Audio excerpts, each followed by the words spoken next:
Hey everybody, thanks for joining us tonight.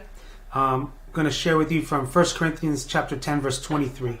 I'm actually going to read it from two versions, NLT and then the New King James. NLT says this: "You say, I am allowed to do anything, but not everything is good for you. You say, I am allowed to do anything, but not everything is beneficial." And the New King James says this: "All things are lawful for me, but not all things are helpful. All things are lawful for me, but not all things edify."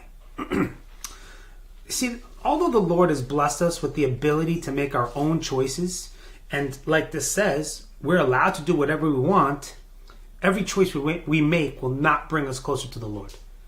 And in some cases, will actually put a block between us and the Lord. And that block will be sin. If you make a bad choice, it leads you down the wrong road, and it leads to sin when we compromise, So if you think about it like that, you want to weigh this, your decisions quite seriously. I mean, like any decision we make, the potential consequences need to be weighed before making the decision, right? That's what we normally do as we make decisions.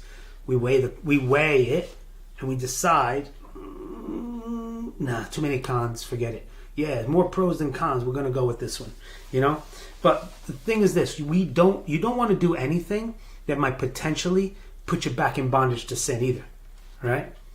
I mean, just because something seems, this is going to be a good decision, but it leads you kind of on the outskirts of right where you were before, and then eventually leads you back in to sin, that's a decision you shouldn't make. You should just stay away from it and say, forget it. Even though it's a great opportunity financially, success-wise, whatever it might be, I'm not going to go down that road.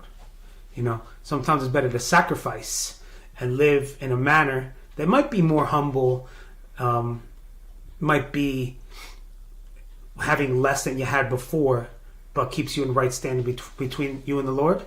That might be a better decision.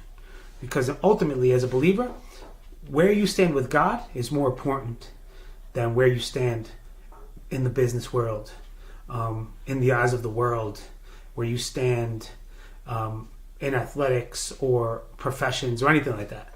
Where you stand with God is more important, because in the end, you don't answer to any of those. You only answer to God. So let's remember that tonight. Even though we're allowed to do whatever we want, we don't want to jeopardize our relationship with the Lord just to make a decision that might make us more comfortable or do something that we enjoy. Right. I'll leave you with that tonight, and I hope you have a good